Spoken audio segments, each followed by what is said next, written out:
पुराने जमाने की बात है। अरब की रेतीली जमीन पर एक ऐसा दरवेश रहता था जो दुनियावी ऐशो आराम से बिल्कुल बेखबर था। न उसके पास कोई बड़ा घर था, ना ही दौलत, ना ही जमीन जायदाद। बस एक पुराना सा झोला, एक लाठी और जिस्म पर चिथड़े से कपड़े। लोग उसे मुसाफिर दरवेश कहते थे क्योंकि उसका कोई ठिकाना न था। वो कबीले से कबीले, गांव से गांव और शहर से शहर सफर करता और जहां रात हो जाती वहीं ठहर जाता। उसका दिल मगर इतना साफ था कि लोग उसकी सूरत देखकर तसल्ली पाते। उसके चेहरे पर हमेशा एक अजीब सुकून और रोशनी झलकती थी। जब वो चलता तो लोग उसके कदमों की आहट को भी बरकत मानते। बच्चे उसके पास आकर हंसते, बूढ़े उससे दुआएं मांगते और औरतें अपने घरों के झगड़े उससे कहकर हल्की हो जाती। दरवेश का असल खजाना उसकी दानशीलता थी। वो जहां भी जाता अपने साथ थोड़ी बहुत रोटी लेकर चलता और वही रोटी राहगीरों, गरीबों और भूखों में बांट देता। उसके पास खुद के लिए कभी कुछ ज्यादा ना बचता, मगर अजीब बात यह थी कि वो कभी भूखा ना सोता। अल्लाह ताला जैसे उसकी जिंदगी का जिम्मा खुद उठा चुका था। एक दफे की बात है, वो एक लंबे सफर पर निकला। धूप बेहद तेज थी और रास्ता रेगिस्तान का। कई दिनों से लगातार सफर करने के बाद उसके पैरों में छाले पड़ गए। जिस पानी की मश्क वो साथ लाया था वो भी अब खाली हो चुकी थी। मगर उसकी जबान से शिकायत का एक लफ्ज भी न निकला। बस उसने आसमान की तरफ देखा और कहा, ऐ मेरे पालनहार, तू ही मेरा सहारा है, तू ही मुझे रास्ता दिखाता है। अगर तू ना चाहे तो मैं एक कदम भी ना बढ़ा सकूं, मगर तू है तो सब आसान है। यही तवक्कुल उसकी असली ताकत थी। कुछ देर बाद वो एक छोटे से गांव पहुंचा। गांव के लोग बहुत सादे थे मगर हालात से परेशान। कई दिनों से सूखा पड़ा था, खेत बंजर हो चुके थे, कुएं का पानी भी सूखने लगा था। लोगों के चेहरों पर भूख और बेबसी की लकीरें साफ झलकती थीं। दरवेश गांव की मस्जिद के बाहर एक पेड़ के नीचे बैठ गया। थोड़ी देर बाद गांव के बच्चे उसके पास जमा हो गए। किसी ने उसका झोला खींचा, किसी ने उसकी लाठी पकड़ी और किसी ने उसके फटे कुर्ते को देखकर हंसी की, मगर दरवेश सिर्फ मुस्कुराता रहा। उसने अपने झोले से एक रोटी निकाली।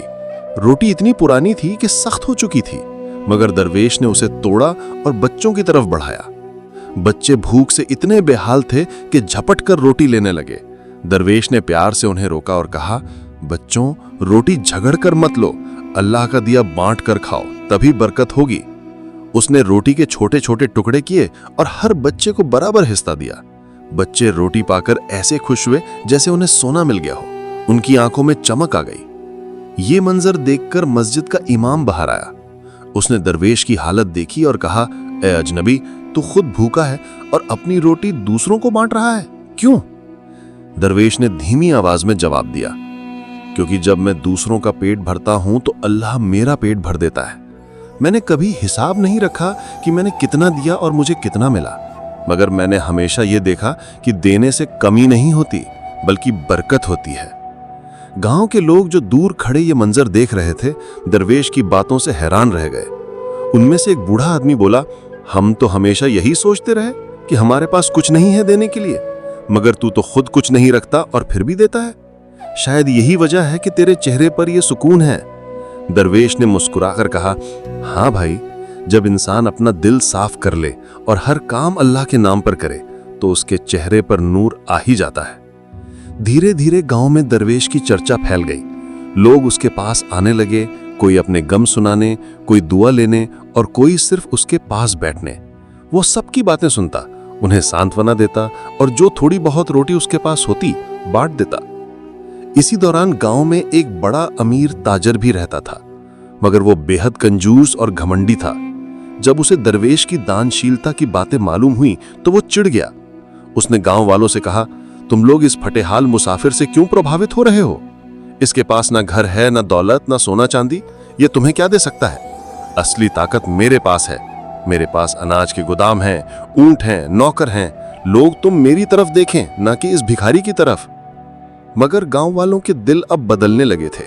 उन्होंने देखा कि ताजिर की दौलत से किसी को राहत नहीं मिल रही थी।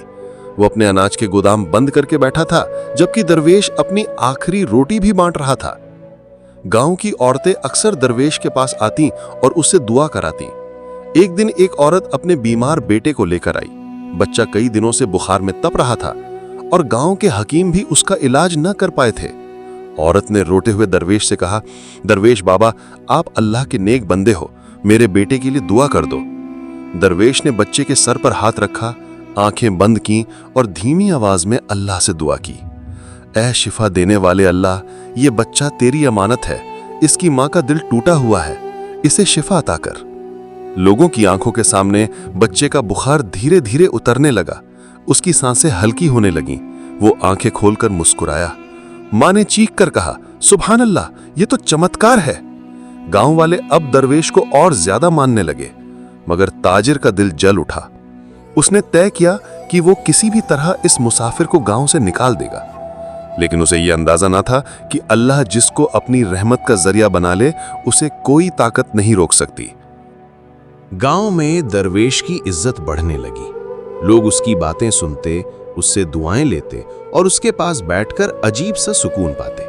बच्चे उसे बाबा कहकर बुलाते और औरतें अपने दुख उसके सामने बयान कर हल्का महसूस करती। मगर यही बात गांव के अमीर ताजिर को बिल्कुल नागवार गुजर रही थी। वो सोचता, मैंने अपनी जिंदगी मेहनत से अनाज के गोदाम भरे, ऊंटों के काफिले बनाए, दौलत जमा की, मगर फिर भी लोग मुझे चाहने की बजाय इस फटेहाल मुसाफिर के पीछे भागते हैं। अगर यही हाल रहा तो मेरी इज्जत मिट्टी में मिल जाएगी। उसके दिल में हसरत, जलन और घमंड तीनों ने जगह बना ली। एक दिन ताजिर ने अपने नौकरों को बुलाया और कहा, इस दरवेश को गांव से निकाल दा। अगर ये और यहां रहा तो लोग मेरे खिलाफ हो जाएंगे। इसकी बातें सुनकर सब मेरी दौलत को भिकार समझने लगे हैं। नौकरों ने दरवेश को मस्जिद के बाहर से पकड़कर ताजिर के हवेली तक खींच लिया। गांव वाले ये मंजर देखकर इकट्ठे हो गए।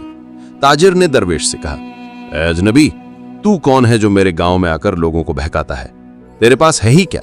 न दौलत, न घर, न खेत, न अनाज, और फिर भी लोग तुझे सराखों पर बिठाते हैं। जा यहां से निकल जा, वरना तेरी खैर नहीं। दरवेश ने शांत लहजे में जवाब दिया, भाई, मैं ना किसी का हक छीनता हूं, ना लोगों को बहकाता हूं। मैं तो बस अल्लाह का नाम लेकर बैठ जाता हूं और लोग खुद आकर बैठ जाते हैं। अगर तुझे लगता है कि मेरी वजह से तेरा नुकसान हो रहा है तो जान ले कि असली इज्जत देने और लेने वाला सिर्फ अल्लाह है। यह सुनकर ताजिर का चेहरा लाल हो गया। उसने गुस्से में कहा, अल्लाह का नाम लेकर पेट भरता है तू? अगर तेरे अल्लाह में इतनी ताकत है तो देखता हूं तुझे आज खाना कहां से मिलता है। मेरे गांव में कोई तुझे रोटी न देगा, अगर किसी ने दिया तो उसकी खैर नहीं। ये कहकर ताजिर ने पूरे गांव में ऐलान करा दिया कि कोई भी दरवेश को खाना या पानी न दे। अब गांव वाले मुश्किल में पड़ गए। एक तरफ उनके दिल में दरवेश की मोहब्बत थी और दूसरी तरफ ताजिर का डर। वो गांव का सबसे अमीर और ताकतवर आदमी था, कोई भी उसके खिलाफ जाने की हिम्मत नहीं करता था। मगर दरवेश फिर भी बेफिक्र रहा। उसने गांव के किनारे एक पेड़ के नीचे बैठकर आसमान की तरफ देखा और कहा, ऐ मेरे मालिक, तूने आजमाइश का दरवाजा खोल दिया है। मुझे भूखा रहना मंजूर है, मगर तेरी रहमत से मायूस होना मंजूर नहीं। 3 दिन तक दरवेश को न खाने को मिला न पीने को। उसकी हालत कमजोर होती गई, मगर उसके होठों से अल्लाह का जिक्र कम न हुआ। गांव वाले छिप छिपा कर उसके पास आते। कोई उसके पैरों को दबाता, कोई उसकी झोली में पानी की छोटी सी मशक रख देता और कोई दूर खड़े होकर उसके लिए दुआ करता। तीसरे दिन की शाम को एक अजीब मंजर हुआ। गांव के बाहर से ऊंटों का एक बड़ा काफिला आया। उनके पास अनाज की बोरियां, पानी की मशकें और खाने पीने का बहुत सामान था। काफिले के सरदार ने गांव में आकर कहा, हम दूर से सफर करके आए हैं, हमारे ऊंट थक गए हैं और हमें पानी चाहिए। बदले में हम तुम्हें अनाज और खाना देंगे। गांव वाले खुशी खुशी उनके ऊंटों को पानी पिलाने लगे। काफिले के सरदार ने गांव वालों से कहा, हमने अपने सफर में एक अजीब ख्वाब देखा। हमने देखा कि एक फटेहाल मुसाफिर रेत पर बैठा है और आसमान से नूर उसके ऊपर बरस रहा है। हमें लगा कि यह अल्लाह का इशारा है कि हमें ऐसे शख्स को खाना खिलाना है। जब गांव वालों ने दरवेश की तरफ इशारा किया तो काफिले के लोग दौड़कर उसके पास गए और उसे अनाज, रोटियां और पानी पेश किया। गांव वाले ये देख दंग रह गए। ताजिर के चेहरे पर हवाइयां उड़ने लगीं। वो सोचने लगा, मैंने तो इसे भूखा मारने का ऐलान किया था, मगर अल्लाह ने आसमान से इसके लिए रिज़्क भेज दिया। सचमुच इसकी ताकत मेरे अनाज के गोदाम से कहीं ज्यादा है। दरवेश ने खाना खाकर शुक्र अदा किया और बचा हुआ सारा खाना गांव के गरीबों और बच्चों में बांट दिया। इस मंजर ने गांव वालों के दिल पूरी तरह दरवेश की तरफ मोड़ दिए। अब कोई ताजिर की बात सुनने को तैयार न था। लोग कहने लगे, असली दौलतमंद वही है जो दूसरों के काम आए। ये दरवेश तो सच्चा दौलतमंद है। गांव की औरतें, बच्चे और बूढ़े सब उसके आसपास जमा होकर दुआएं लेने लगे, मगर ताजिर की जलन और भी बढ़ गई। उसने सोचा, अगर ये यहां और रहा तो मेरी इज्जत पूरी तरह मिट जाएगी। मुझे इसे हमेशा के लिए खत्म करना होगा। उसने अपने नौकरों को बुलाकर गुप्त योजना बनाई। उसने कहा, आज रात इसे गांव से बाहर ले जाकर रेत के बीच छोड़ाओ, वहां कोई ना होगा और ये वहीं भूख प्यास से मर जाएगा। मगर उसे ये मालूम न था कि जिसे अल्लाह जिंदा रखना चाहे उसे कोई मिटा नहीं सकता। रात गहरी हो चुकी थी। आसमान पर चांद अपनी ठंडी रोशनी बिखेर रहा था। गांव के लोग अपने घरों में सो गए थे, मगर ताजिर की हवेली में साजिश पल रही थी। ताजिर ने अपने सबसे ताकतवर नौकरों को बुलाया और धीरे से कहा, आज रात वो मुसाफिर दरवेश इस गांव में आखिरी रात गुजार रहा है। उसे पकड़ो और रेगिस्तान के बीच छोड़ाओ। न पानी, न खाना, न आसरा। वहां उसका कोई साथ देने वाला नहीं होगा। सुबह तक उसकी लाश को गिद्ध नोच चुके होंगे। नौकरों ने हामी भरी और आधी रात के वक्त दरवेश के पास पहुंचे। दरवेश उस वक्त भी अल्लाह का जिक्र कर रहा था। उन्होंने उसे पकड़कर रस्सियों से बांधा और गांव से दूर रेगिस्तान की तरफ ले गए। दरवेश ने कोई विरोध न किया, बस उसकी आंखें बंद थीं और होठों पर कलिमा और दुआएं थीं। जब वो रेत के बीच छोड़ दिया गया तो नौकर वापस गांव लौट आए। अब चारों तरफ सन्नाटा था। ठंडी हवाएं चल रही थीं और रेत पर चांद की रोशनी बिखरी थी। दरवेश ने आंखें खोली, आसमान की तरफ देखा और कहा, ऐ मेरे मालिक, तेरा शुक्र है कि तूने मुझे फिर अकेला कर दिया, मगर मुझे यकीन है कि तू कभी मुझे छोड़ने वाला नहीं। लोग चाहे मुझसे सब कुछ छीन ले, मगर तेरा साथ कोई नहीं छीन सकता।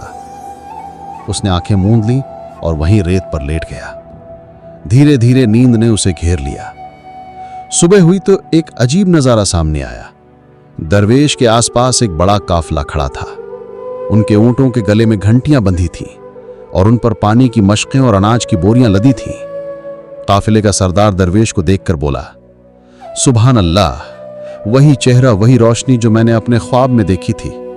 अल्लाह का इशारा था कि हमें इस मुसाफिर की मदद करनी है। यही वजह है कि हमारा काफिला रात भर भटकता रहा और हमें ये जगह मिली। काफिले के लोगों ने दरवेश को रस्सियों से खोला, उसे पानी पिलाया और खाना दिया। दरवेश ने अल्लाह का शुक्र अदा किया और जो कुछ मिला उसमें से आधा वहीं गरीब मुसाफिरों में बांट दिया। जब ये खबर गांव पहुंची तो लोगों के दिल दहल गए। उन्होंने समझ लिया कि ये कोई आम इंसान नहीं, बल्कि अल्लाह का नेक बंदा है, जिसे अल्लाह ने अपनी रहमत का जरिया बनाया है। गांव वाले इकट्ठा होकर ताजिर की हवेली के सामने पहुंचे। उन्होंने गुस्से में कहा, तूने हमारे गांव की बरकत छीनने की कोशिश की। जिस शख्स ने हमें उम्मीद और सुकून दिया उसे तूने मरवाना चाहा। अब हम तेरा साथ कभी नहीं देंगे। गांव वालों ने ताजिर का बहिष्कार कर दिया। कोई उससे सामान न खरीदता, कोई उससे बातचीत न करता। उसके गोदाम अनाज से भरपूर थे, मगर बेचने वाला कोई न था। धीरे धीरे उसका अनाज सड़ने लगा, ऊंट बीमार पड़ गए और उसका घमंड रेत में मिल गया। एक दिन ताजिर दरवेश के पास आया। उसके कपड़े मैले हो चुके थे, चेहरा उदास और आंखों में आंसू। उसने दरवेश के पैरों पर गिरकर कहा, मुझे माफ कर दो, मैंने तुझसे दुश्मनी की, तुझे भूखा मारना चाहा, तुझे रेगिस्तान में छोड़ आया, मगर अल्लाह ने तुझे जिंदा रखा और मुझे जलील कर दिया। तू सच्चा है और मैं झूठा, मुझे माफ कर दे। दरवेश ने उसके सिर पर हाथ रखा और मुस्कुराकर कहा, भाई, मैं तुझसे नफरत नहीं करता। जिसने मुझे भूखा रखा उसने मुझे अल्लाह की रहमत दिखा दी। जिसने मुझे रेगिस्तान में छोड़ा उसने मुझे अल्लाह के चमत्कार का गवाह बना दिया। मैं तुझे माफ करता हूं, क्योंकि अगर मैं तुझे माफ न करूं तो मेरा मालिक मुझे कैसे माफ करेगा। यह सुनकर ताजिर फूट फूट कर रो पड़ा। उसने अल्लाह से तौबा की और अपनी हवेली के दरवाजे गांव वालों के लिए खोल दिए। उसने अपने गोदामों का सारा अनाज गरीबों में बांट दिया और कहा, आज से मैं भी उसी राह पर चलूंगा जिस राह पर यह दरवेश चलता है। दान, सब्र और अल्लाह पर भरोसा। गांव में अब एक नई जिंदगी शुरू हो गई। लोग दरवेश को अपना रहबर मानते और वो हमेशा उन्हें यही समझाता, मत सोचो कि तुम्हारे पास कितना है, सोचो कि जो है उसमें से कितना दूसरों को दे सकते हो, क्योंकि असली दौलत वही है जो अल्लाह के रास्ते में खर्च हो। गांव में पहले जो सूखा पड़ा था वो भी खत्म हो गया। अचानक आसमान से बारिश हुई, खेत हरे भरे हो गए, कुएं भर गए और गांव में खुशहाली लौट आई। लोग कहते, ये सब उस दरवेश की बरकत है जिसने हमें सिखाया कि अल्लाह पर भरोसा करो और दूसरों के साथ भलाई करो। मगर दरवेश किसी तारीफ को अपना हक न मानता। वो हमेशा कहता, मैं कुछ नहीं हूं, सब कुछ उसी का है। अगर मैं बांटता हूं तो दरअसल वो बांटता है, मैं तो बस उसका जरिया हूं। कई सालों तक वो गांव में रहा और उसकी बातें सुनकर लोगों के दिल बदलते रहे। जब उसका वक्त पूरा हुआ तो वो मुस्कुराते हुए इस दुनिया से रुखसत कर गया। गांव वाले कहते, उसकी कब्र पर हमेशा रोशनी रहती है, क्योंकि जिसने जिंदगी दूसरों को रोशनी दी हो उसकी मिट्टी भी नूर से खाली नहीं होती। इस किस्से से हमें यह सबक मिलता है कि असली दौलत सोना चांदी या गोदामों में भरा अनाज नहीं है, बल्कि वो है जो दूसरों के काम आए। जो अल्लाह पर तवक्कुल करता है, अल्लाह उसे ऐसी जगह से रिस्क देता है जहां से वो सोच भी नहीं सकता। भलाई का अंजाम हमेशा भलाई होता है और बुराई का अंजाम हमेशा बर्बादी। माफी और रहम इंसान को और भी ऊंचा बना देते हैं।